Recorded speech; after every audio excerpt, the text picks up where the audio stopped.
अलीगढ़ मुस्लिम university के बारे में, इसके फैक्ट्स, इसकी स्थापना कैसे हुई, यहाँ सारे तथ्यों को देखकर देखते हैं। चलो देखिए फ्रेंड्स, अलीगढ़ मुस्लिम यूनिवर्सिटी की स्थापना सर सैयद अहमद खान ने करी थी। ठीक है, देखिए फ्रेंड्स, अब ऐसी क्या क्या घटनाएं हुई जो सर सैयद अहमद शाह के सामने, जो इन्होंने मुस्लिम यूनिवर्सिटी की स्थापना करी। चलो देखते हैं। देखिए फ्रेंड्स, जब 1857 का विद्रोह हुआ था ना, 1857 का विद्रोह,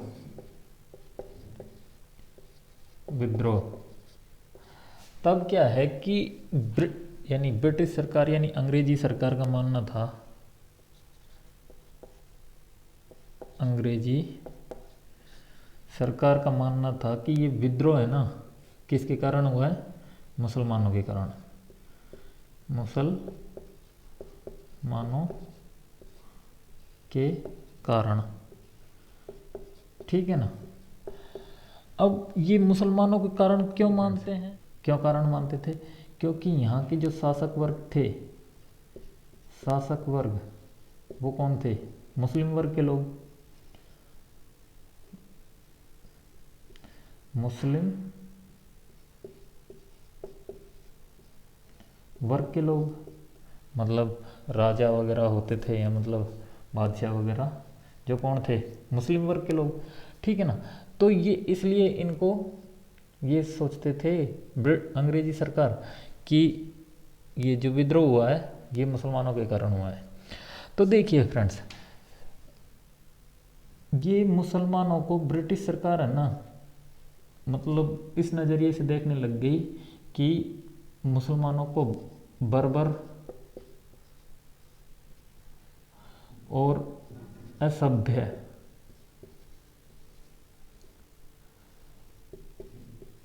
कौम कहते थे। ब्रिटिश सरकार इन्हें, मुसलमानों को, एक तो ये बर्बर और एक ये असभ्य हैं। कौन? मुसलमान। ब्रिटिश सरकार कहती थी ये एक तो असभ्य कौम है और ये बर्बर हैं। ठीक है ना। तो सन 1870 में, 1870 में डब्ल्यू हंटर एक पुस्तक लिखते हैं। किस नाम से थी? पुस्तक का नाम था इंडियन मुसलमान। किस नाम की पुस्तक थी? इंडियन मुसलमान। कौन से सन में लिखी थी? 1870 में। किसने लिखी थी? डब्ल्यू हंटर ने। तो देखिए फ्रेंड्स, जब ये हंटर पुस्तक लिखते हैं तो ये पुस्तक में बताते हैं, ब्रिटिश सरकार को से कहते हैं कि अगर तुम्हें भारत में शासन करना है, अगर तुम्हें भारत में शासन करना है तो तुम्हें को समर्थन लेना पड़ेगा, नहीं तो तुम भारत में शासन नहीं कर सकते। ठीक है ना। तुम्हें मुसलमानों का समर्थन लेना होगा, अन्यथा तुम भारत में शासन नहीं कर सकते। तो ब्रिटिशों ने क्या करा? देखिए फ्रेंड्स, तो डब्ल्यू हंटर की बात से प्रेरित होकर इन्होंने एक ऐसे व्यक्ति की खोज चालू करी। ब्रिटिश सरकार यानी अंग्रेजी सरकार ने एक ऐसे व्यक्ति की खोज चालू करी जो मतलब मुसलमानों के बीच रहकर जो अंग्रेज़ों की बातों को मुसलमानों तक पहुंचाए और वो मुसलमानों को आकर्षित करके अंग्रेज़ों के पास लेकर आए। ऐसे व्यक्ति की खोज ब्रिटिश सरकार ने चालू करी। तो सर सैयद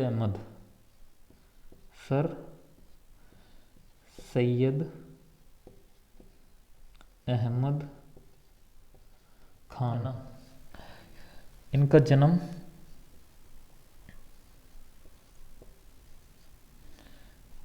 17 अक्टूबर 1817 को हुआ था। 17 अक्टूबर 1817 को हुआ था, और जो भी कहाँ पर, दिल्ली में। देखिए फ्रेंड्स, अब ब्रिटिश सरकार ने सर सैयद अहमद को खोजा, और इनकी खोज पूर्ण भी हो गई, कि मतलब जो हंटर ने कहा कि तुम्हें मुसलमानों का समर्थन चाहिए, तो सर सैयद अहमद ही एक ऐसे व्यक्ति थे अपने ये खुद ही ये कबूल करते हैं कि मैं ब्रिटिश सरकार का समर्थक हूँ। ठीक है। 17 अक्टूबर 1817 को इनका जन्म हुआ था दिल्ली में, और ये सैयद ख़ानदान से थे। तो देखिए फ्रेंड्स, जब ये मतलब ये 1857 का विद्रोह हुआ था ना, 1857 का विद्रोह हुआ था, तब क्या है कि ये ब्रिटिश सरकार के अधीन कार्यरत थे, मतलब ये सरकारी जॉब करते थे। 1830 में ये east India company, east India company, east India company में ये क्लर्क की नौकरी करते हैं, क्लर्क की, यानी क्लर्क में। और ये इतने मेहनती होते हैं, इतने जागरूक होते हैं। 1841 में ये न्यायाधीश के पद पर, न्यायाधीश के पद पर पहुंच जाते हैं, पद प्राप्त कर लेते हैं, और मैनपुरी में अपनी सेवाएं देते हैं, मैनपुरी में अपनी सेवाएं देते हैं। ठीक है ना। तो देखिए फ्रेंड्स, जब 1857 का विद्रोह हुआ था ना, तब अंग्रेजी सरकार ने इनसे कहा, भैया तुम न्यायाधीश भी हो, तुम ये पता करो कि ये मुसलमानों ने ये विद्रोह क्यों कर रहे हैं। तो देखिए फ्रेंड्स, 1870 में, वो 1857 में इन्होंने एक किताब लिखी थी, जब ये न्यायाधीश के पद पर थे। तो 1857 में इन्होंने एक किताब लिखी थी जिसका नाम था असबाब ए बगावत हिंद, असबाब ए बगावत हिंद। देखिए फ्रेंड्स, अब इस पुस्तक में ये कहते क्या हैं, देखिए, जब ब्रिटिश सरकार इनसे कहते हैं ना, जब 1857 का विद्रोह हुआ, कि भैया ये पता करो कि ये मुसलमान वर्ग के लोग,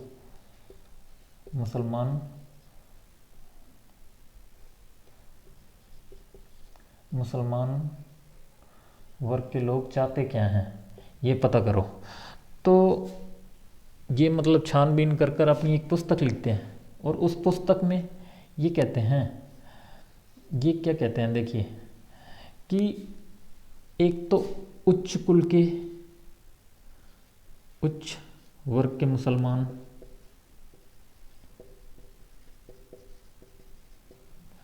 और एक निम्न कुल के मुसलमान, निम्न कुल के मुसलमान।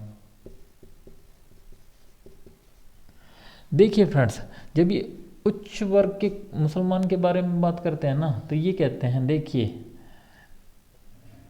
यानी अंग्रेजी सरकार से, कि सर ये उच्च वर्ग के जो मुसलमान लोग हैं ना, ये विद्रोह नहीं करते, ये तो आपका समर्थन करते हैं, यानी ये आपको चाहते हैं कि आपकी सरकार बढ़िया तरीके से चलती रहे, ये तो मतलब चाहते हैं कि ब्रिटिश मतलब अंग्रेज़ों की सरकार बढ़िया चले। ये मतलब अपनी किताब में ये बताते हैं इनके बारे में। तो ये कहते हैं, देखो, कि मतलब ये विद्रोह नहीं करते, ये विद्रोह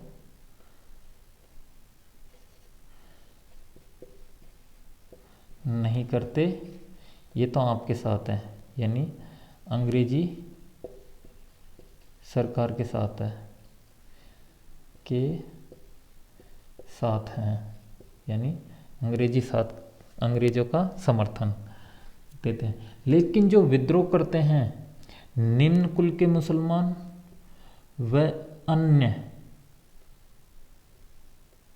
निम्न कुल के निम्न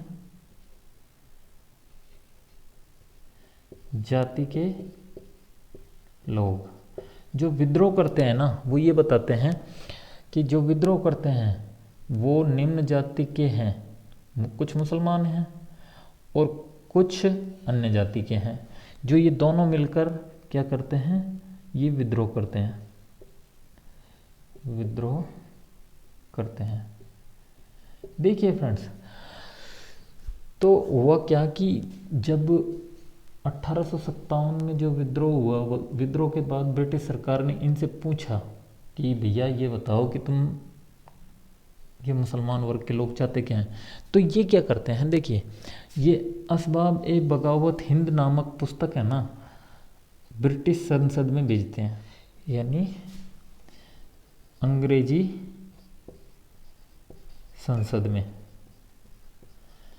तब ये अंग्रेजी संसद में भेजते हैं तो मतलब वो अंग्रेज जब इस पुस्तक को पढ़ते हैं तो वो निष्कर्ष निकालते हैं कि हाँ ये तो सही कह रहे हैं, जो मतलब लोग हैं वो निम्न जाति के वो विद्रोह करते हैं और निम्न जाति के लोग, उच्च वर्ग के लोग, मुसलमान वर्ग के लोग ये विद्रोह नहीं करते। तो इनका झुकाव, सर सैयद अहमद खान का झुकाव हमेशा है ना उच्च कुल की तरफ रहा है, निम्न कुल की तरफ इनका कभी भी नहीं रहा।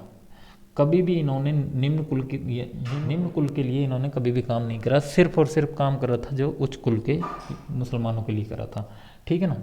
जब मतलब ये बता देते हैं कि ऐसे ऐसे निम्न कुल के जाति के लोगों ने विद्रोह करा था, तो ये एक सुझाव और देते हैं, यानी अंग्रेजी सरकार को सुझाव देते हैं सर सैयद अहमद। सुझाव क्या देते हैं, देखिए सुझाव में मतलब क्या है कि जो सिविल सर्विस सेवा थी, सिविल सर्विस सेवा, ये सिविल सर्विस सेवा है ना, मतलब इंग्लैंड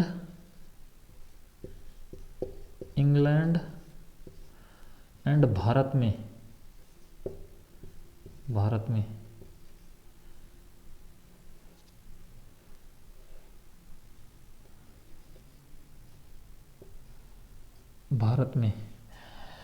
मतलब अंग्रेजों का मानना था कि जैसे इंग्लैंड में सिविल सर्विस सेवा चल रही है वैसे ही हम भारत में लागू करें। देखिए फ्रेंड्स, इंग्लैंड का मानना था कि इंग्लैंड में जैसे इंग्लैंड में मतलब समान रूप से जैसे निम्न जाति के लोग सिविल सेवा में हैं, ऐसे ही उच्च जाति के लोग हैं, उच्च जाति के लोग सिविल सर्विस सेवा में हैं। वो ये ही प्रक्रिया भारत में लागू करना चाहते थे।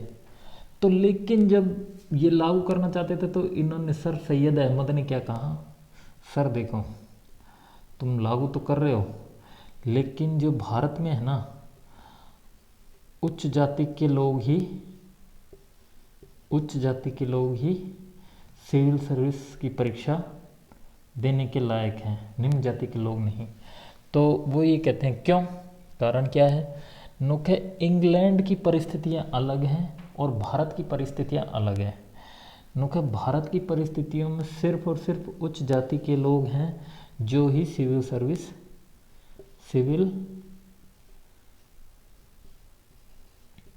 सर्विस सेवा प्राप्त कर सकते हैं, निम्न जाति के लोग नहीं। निम्न जाति के लोग नहीं। नुके क्यों नहीं रह सकते, नुके क्योंकि सर अगर तुमने जैसे मान लो अगर चलो आपने दोनों को समान रूप से पद दे भी दिया तो निम्न जाति के लोग भाई अब अधिकारी बन जाएंगे, बड़े अधिकारी। अब अधिकारी बनेंगे तो वो यहाँ पर से जाएंगे और मान लो अगर उच्च जाति के लोगों के पास गए और उच्च जाति के लोगों ने अगर गलती से कुछ बोल दिया, कुछ कह दिया उनसे, इस अधिकारी से, तो ये तो अधिकारी बनकर अत्याचार करने लग जाएगा।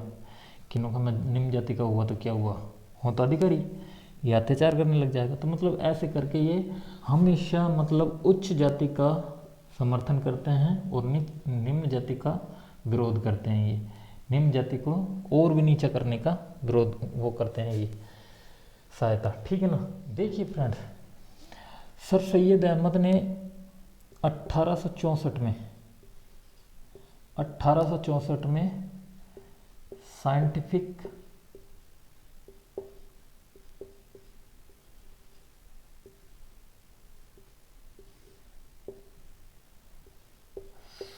सोसाइटी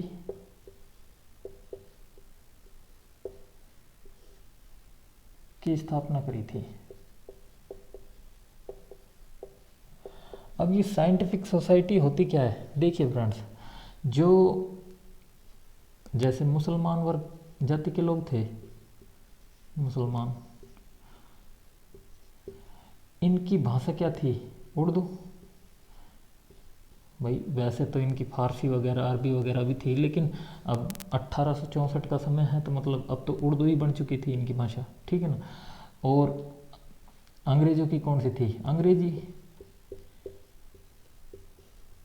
लेकिन क्या है कि देखिए, जो सर सैयद अहमद साहब है ना, इन्होंने क्या करा कि उर्दू को अंग्रेजी में ट्रांसलेट करा और अंग्रेजी को उर्दू में ट्रांसलेट करा। किस लिए करा कि ये जो मुसलमान वर्ग के जाति के लोग हैं वो आकर्षित हो अंग्रेजों की तरफ आकर्षित हो, इसलिए ये साइंटिफिक सोसाइटी की स्थापना करते हैं, जो 1864 में करते हैं। उसमें क्या है, उर्दू और अंग्रेजी भाषा का रूपांतरण, यानी उर्दू को अंग्रेजी में ट्रांसलेट करना और अंग्रेजी को उर्दू में ट्रांसलेट करना, ठीक है ना। अब देखिए फ्रेंड्स, 1870 में तहजीब अल अखलाक नामक पत्रिका निकालते हैं। तहजीब अल अखलाक नामक पत्रिका निकालते हैं और इसमें ये कौन सी भाषा में निकालते हैं ये पत्रिका, उर्दू भाषा में। ये भी किस लिए निकालते हैं कि भाई ये क्या करते हैं, देखिए कि जो अंग्रेजी सरकार है, जो वो जैसे जो वो देती है क्या, मतलब लाभ की सेवाएं, तो वो क्या करते हैं इस अखबार में पत्रिका में निकाल कर और मुसलमानों को पढ़ने के, मतलब मुसलमान जब पढ़ते हैं तो मतलब भाई ये सेवाएं मुसलमानों को मिल रही हैं तो ये फ़ायदा उठाओ, तो ये तहजीब अल अखलाक नामक पत्रिका निकालते हैं, ठीक है ना फ्रेंड्स। अब देखिए फ्रेंड्स, जब ये ऐसा करते हैं तो ये क्या है कि अब इसके बाद क्या है कि देखो, अब मुसलमानों का सबसे पवित्र ग्रंथ है कुरान, ठीक है। अब ये क्या करते हैं, कुरान पर वैज्ञानिक टीकाएं लिखते हैं। क्या लिखते हैं, वैज्ञानिक टीकाएं। अब वैज्ञानिक टीकाएं क्या हैं, देखिए ये क्या कहते हैं कि भैया तुम मुसलमान लोगों से कहते हैं, अनुरोध करते हैं मुसलमानों से, कौन, सर सैयद अहमद खान, कि देखो भाई तुम्हें अगर आगे बढ़ना है, मुसलमान जाति को अगर आगे बढ़ना है तो तुम्हें ये रूढ़िवादी पद्धति, यानी रूढ़िवादी पद्धति छोड़नी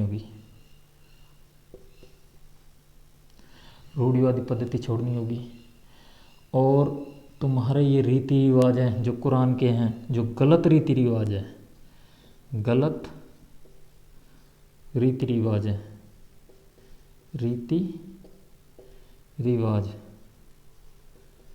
को छोड़ना होगा और तुम्हें मतलब आगे बढ़ना होगा, और तुम्हें जैसे अंग्रेजी सीखनी चाहिए, मतलब ये अंग्रेजी सारी भाषाओं को लिए प्रेरित करते हैं, और तुम्हें साइंस पढ़नी चाहिए, मतलब ये ऐसी ऐसी, मतलब वो कहते हैं कि आगे बढ़ो, मतलब आधुनिक आगे चलो। लेकिन क्या करते हैं ये मुसलमान लोग, जब ये कहते हैं कि हमारे कुरान की रीति रिवाजों को छोड़ना पड़ेगा, ये तो यही कहते हैं छोड़ो, रूढ़िवादी पद्धति को छोड़ो, ये मुसलमान लोग नाराज़ होते हैं, नाराज़ हो गए, नाराज़ हो गए मुसलमान लोग। अब ये नाराज़ हुए, तो नाराज़ होने के बाद क्या हुआ, तो नाराज़ होने के बाद क्या है कि देशबंद, देवबंद, देवबंद मदरसा, मदरसे द्वारा इन पर कुफ्र का फतवा जारी करा, कुफ्र का फतवा जारी करा,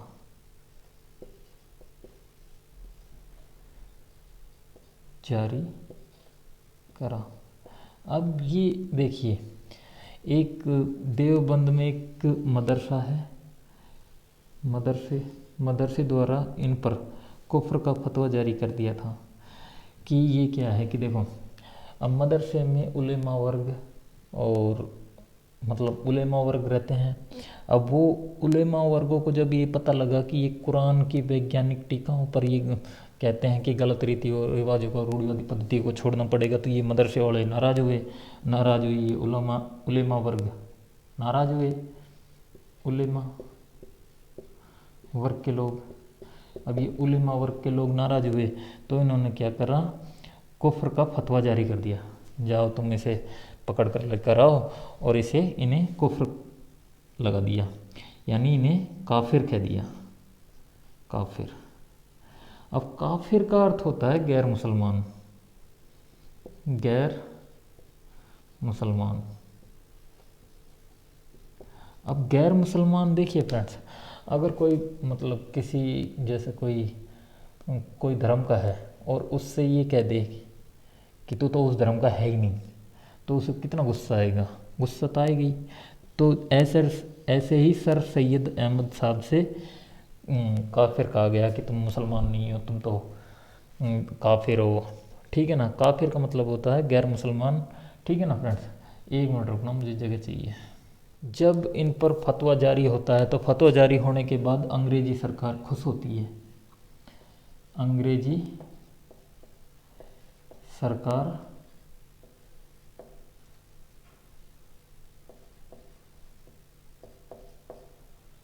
खुश होती है। खुश किस लिए होती है, क्योंकि ये मतलब कुरान का विरोध कर रहे थे, और मतलब अंग्रेजी को बढ़ावा दे रहे थे, विज्ञान को बढ़ावा दे रहे थे, तो इसलिए इन्होंने, अंग्रेजी सरकार खुश हो रही थी कि ये तो भैया अपने मतलब का ही इंसान है। तो इनको क्या करा, देखिए, जब अब ये सन 70 की बात है, 1870 की बात, तो क्या है कि 1870 में डब्ल्यू हंटर ने ये बात कही थी कि तुम्हें ऐसा इंसान ढूंढना होगा जो मुसलमानों को अपनी ओर आकर्षित करे। तो ये हंटर साहब कहते हैं, हंटर। अब क्या है कि अंग्रेजी सरकार कहती है, देखिए तुम ऐसे करो, मतलब ये मुस्लिम समाज के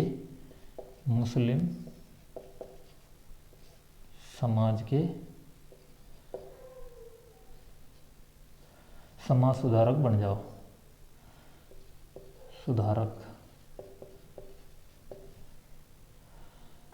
सुधार का कार्य करो। अब ये अंग्रेज़ों ने कहा इनसे, सर सैयद अहमद खान से, कि तुम मुस्लिम समाज का सुधार के कार्य करो। तो इन्होंने कहा मैं ठीक हूँ, मैं तैयार हूँ कार्य करने के लिए, ये तैयार है। अब देखिए, जब 1875 में 1870 में तो इन्होंने कही थी डब्ल्यू हंटर में कि तुम्हें मतलब ब्रिटिशों का वो ये मुसलमानों का मतलब समर्थन लेना है, ठीक है ना। हंटर ने 1870 में कही थी और 1875 में इन्होंने क्या करा, रानी विक्टोरिया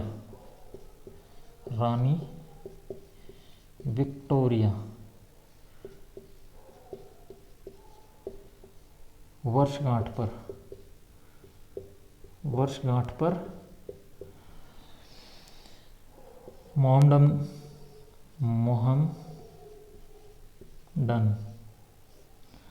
स्कूल की स्थापना कर दी। मोहम्मडन स्कूल की स्थापना कर दी अलीगढ़ में। इसे अलीगढ़ स्कूल भी कहते हैं, ठीक है ना। तो किस दिन करी ये ध्यान रखना, अलीगढ़ मोहम्मडन स्कूल की स्थापना रानी विक्टोरिया की वर्षगांठ पर 1875 में, ठीक है ना। अब देखिए फ्रेंड्स, 1877 में इसको परिवर्तन कर दिया, इसको परिवर्तन करके मोहम्मडन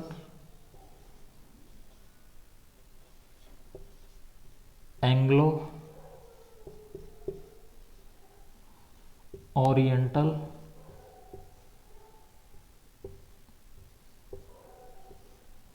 कॉलेज बना दिया,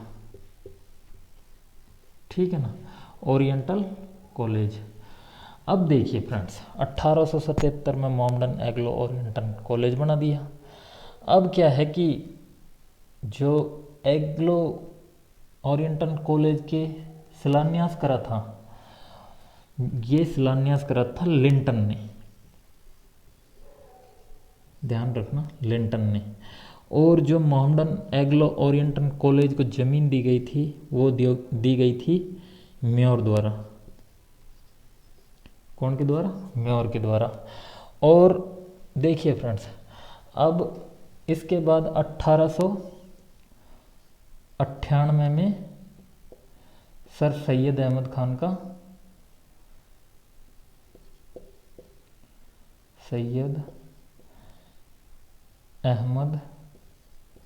खान का देहांत हो जाएगा, देहांत, ठीक है ना। और ध्यान रखना, इसके जो मोहम्मडन एंग्लो ओरिएंटल कॉलेज है, थियोडोर बैके, एक मिनट, लिंटन, देखिए ओरिएंटल कॉलेज के प्रथम प्रिंसिपल थे जो थियोडोर बैक,